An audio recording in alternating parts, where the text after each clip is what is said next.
Hi అండి, తెలుగు వంటలకు స్వాగతం. ఈరోజు నేను చేయబోయే వంట పేరు ఏంటంటే సేమియా ఉప్మా చేస్తున్నానండి. కొత్తగా నేర్చుకునే వాళ్ళు ఇది ఎలా చేయాలో ట్రై చేస్తే పర్ఫెక్ట్గా వస్తుందండి. ఒకసారి నేను చేసినట్టు చేయండి, బాగా వస్తుంది. ముందుగా ఒక కడాయి పెట్టుకున్నామండి. అందులో కొంచెం నెయ్యి వేసాను. ఈ సేమియాలు బాగా వేపుతానండి.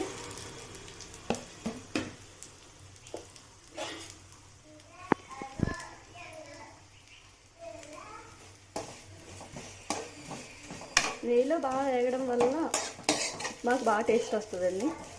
కొంచెం ద్వారగా వేగాలి.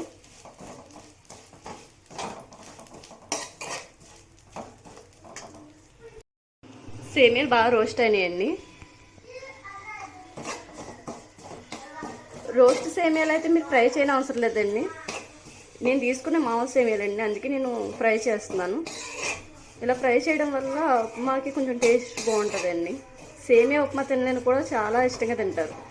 ఒకసారి మీరు ట్రై చేయండి. ఇలాగా ఫ్రై అయిన సేమియాలో బౌల్లో తీసుకున్నానండి. స్టవ్ మీద మళ్ళీ కడాయి పెట్టి కొంచెం ఆయిల్ వేస్తున్నానండి.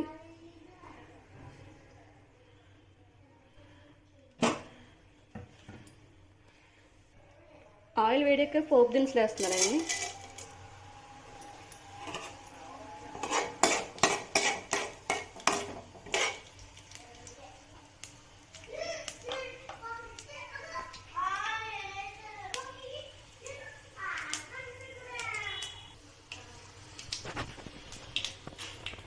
పోపు దినుసులు వేగినవి కదండి, అందులోకి ఒక కప్పు సేమియా తీసుకున్నాను కాబట్టి 2 కప్పులు వాటర్ తీసుకుంటున్నానండి.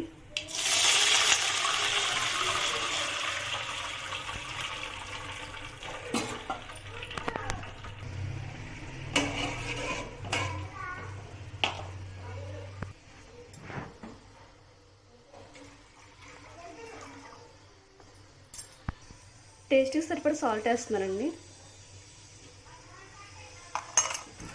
కొంచెం వాటర్ వేడెక్కేదాకా మూత పెట్టేస్తాను.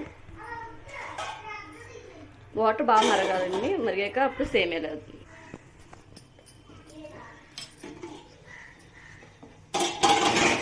వాటర్ బాగా మరిగిందండి.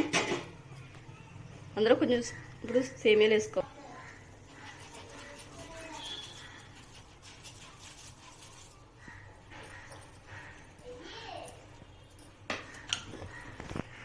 ఉడికేదాకా తిప్పుతూ ఉండాలండి.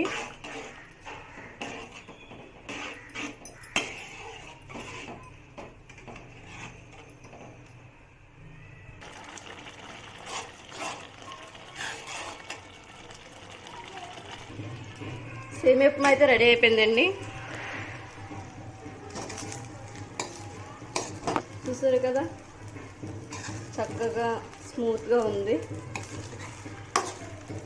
అంతేనండి, సింపుల్గా రెడీ అయిపోద్ది.